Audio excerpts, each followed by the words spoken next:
Bonjour à toutes et à tous l'équipe, j'espère que vous allez bien. Pour cette nouvelle vidéo, on se retrouve pour parler cyclisme. On va parler du Critérium du Dauphiné 2024 qui arrive à grands pas, ça sera dès ce week-end. On va parler des favoris et ensuite on verra la liste des engagés qui s'est élargie depuis la dernière vidéo. Donc c'est parti, dans un premier temps, on va regarder les favoris, on les connaît. Et les coureurs engagés, on en connaît une grosse partie, on verra également les équipes.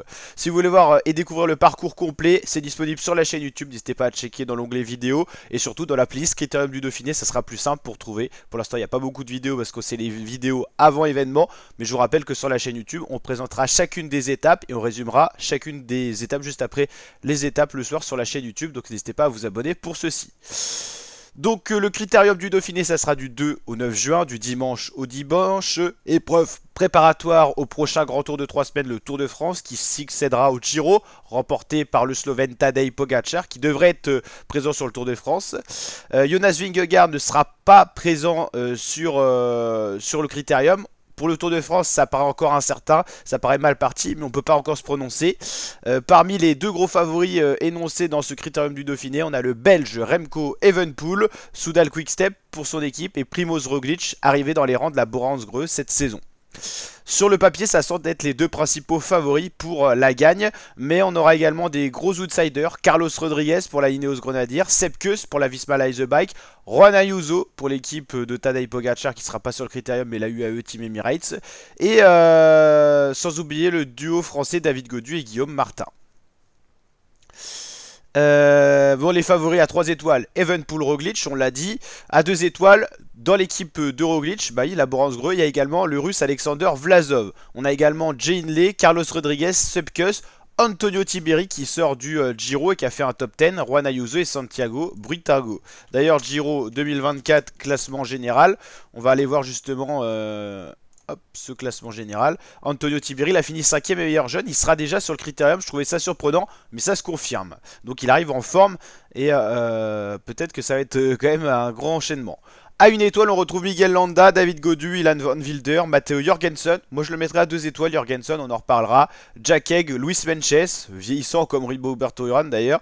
Tao Geoghegan qui sera leader unique de son équipe. On va voir d'ailleurs dans quel rang il est cette année. Fortunato, Sivakov et Guillaume Martin. Hop, on va aller voir un petit peu les équipes. Il y a des équipes qui ont déjà affiché leur start list.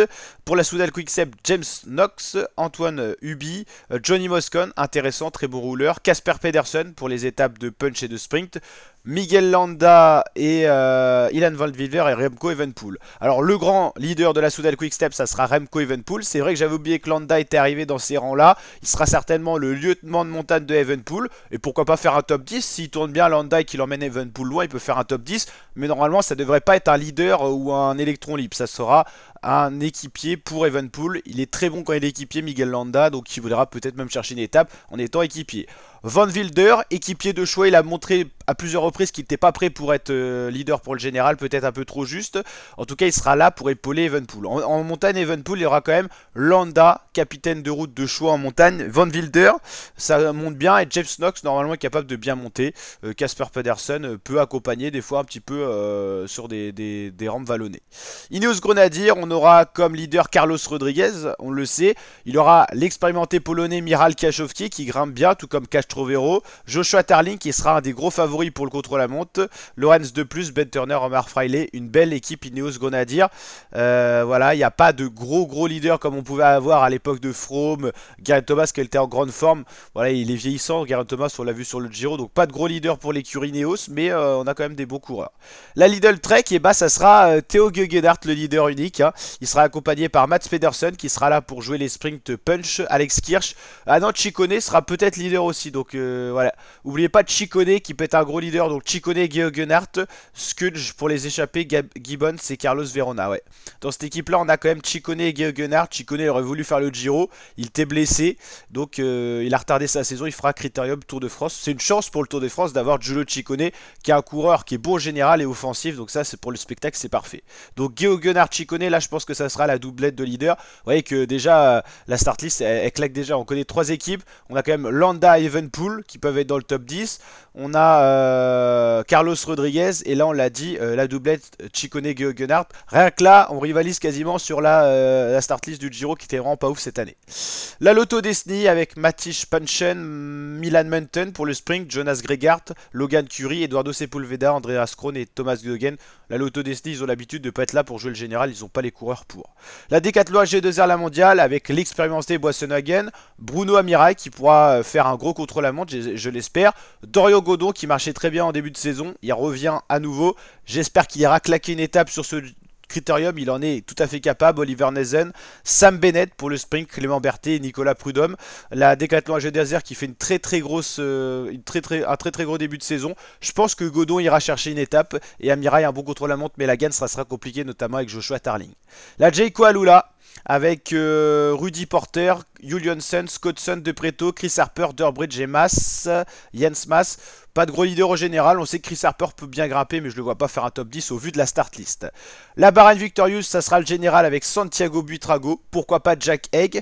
Antonio Tiberi sort du Giro, pourquoi pas un top 10. Il y a beaucoup de coureurs, on a une triplette, Buitrago, Egg, Tiberi qui peuvent jouer le général.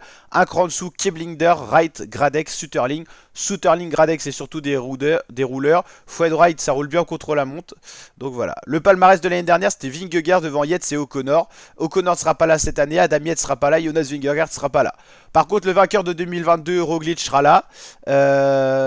Richie Porte sera pas là, il est à la retraite, hein, je crois. Lutsenko, je pense pas qu'il soit là, c'est pas encore sûr. Geraint Thomas sera pas là. Thibaut Pinot, il a pris sa retraite. Guillaume Martin sera là pour l'année 2020. Puis voilà, on a déjà pas mal de coureurs qui ont pris leur retraite. Van Garderen, Froome. Non, Froome, il sera là. Froome, il sera là d'ailleurs. On peut s'attendre au pire avec Chris Froome, hein, il est plus au niveau maintenant. On aura un coureur français en grande forme, Alexel Laurens pour la Alpecin de Sunnings. Terrada sera leader le Astana, à voir qui sera là pour l'accompagner. Normalement, on devrait avoir un leader français, Kevin Vauquelin pour l'Arkea, il n'est pas encore confirmé. Ça, on avait déjà vu. Bora, on l'avait déjà vu. 3 leaders, hein. Hindley, Roglic, Vlasov, c'est du costaud. Hein. Belle équipe Bora. Quand elle sera complète, on pourra encore plus en parler. La Cofidis, Inisson, Izagirre, Knight, Lastra, Mario, Guillaume Martin, Hugo Toumir. Guillaume Martin qui visera un top 10. La Dégathlon, on a déjà vu. L'AIF, on a vu un peu. Groupama FDG avec David Gaudu. Valentin Madouas et Romain Grégoire. Valentin Madouas, pourquoi pas une victoire d'étape. Georges Zimmermann, qui a fait le Giro, qui était en grande forme, sera là pour l'Intermarché Wanty, aux côtés de Luis Menches. Chris Froome, on l'a dit, sera là avec Fulslang et Dylan Teuns. La Ineos, on l'a déjà vu. La Lidl Trek, on l'a déjà vu. La Lotto Destiny, on a déjà vu. La Q36.5 avec Filippo Conca, Marc Donovan, Alessandro Fancelou, Carl Frederick Hagen, Nicolo Parissini, Joey Roscoff, l'américain qui roule très bien. À surveiller au contre-la-montre, James Whelan. La Movistar avec Davide Formolo, Ivan Garcia Cortina, Soudal on avait déjà vu. La DSM Firmenich avec Warren Barguil, notre Wawa national, Romain Combo, Enzo Leisner, Emil Lippings, Niklas Markelt, Martin Stevelt et Kervin Vermarke. La Jayco Alula, ok, je crois qu'on l'avait déjà vu. La Visma Leisebike, Benoît Jorgensen Kuss. Jorgensen Kuss, c'est les Américains qui sont en très grande forme. Hein. La UAE, belle équipe aussi. Ayuso, Sivakov Soler, ça grimpe bien. Inispolite pour le sprint. Tobias Allan Johansson a surveillé pour le top 10, le top 15, Uno X Mobility. Bon, la team, on se refera un petit point avant Critérium quand on aura la start list complète. On devrait l'avoir autour de vendredi, samedi. Et puis dimanche matin, on se retrouve pour la présentation de l'étape, peut-être même dès samedi soir. Présentation de la première étape qui sera dimanche. Donc voilà, on se tient au courant de tout ça. Et puis j'espère qu'on va se régaler sur ce Critérium du Dauphiné. Un autre site qui nous montrait le top 10 dans l'ordre. En 1 Roglic, en 2 Ryan Uso, 3 Carlos Rodriguez, 4 Jane Lee, 5 Matteo Jorgensen, 6 Remco Evenepoel. C'est vrai que Remco, son problème c'est la montagne et il y a un contre-la-montre, mais il y aura de la montagne aussi. Guillaume Gunnart, Vlasov, Landa et Godu. On a quand même un Français dans le top 10. Donc à voir ce que ça sera. C'est vrai que l'année dernière, on avait Roglic, Vingegaard dans la même équipe. Ça c'était costaud. Roglic maintenant dans les barras de Boransgreux. Vingegaard toujours dans la Visma Leisebike, mais blessé. Il s'est blessé lourdement en début de saison. Voilà, et ça c'était le top 10 du Giro. Pogacar, Felipe Martinez, Thomas, O'Connor, Tiberi, Rensman, Rubio, Hirt, Bardet, Storer.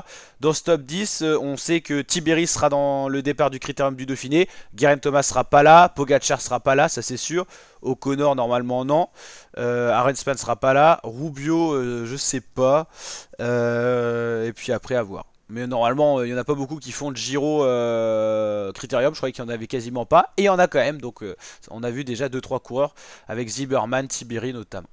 Allez, je vous dis à très bientôt pour de nouvelles vidéos. N'hésitez pas à liker, le petit pouce bleu des familles, le petit abonnement, la petite cloche des notifs, le petit commentaire. Et je vous dis à très bientôt l'équipe pour de prochaines vidéos. Ciao, ciao!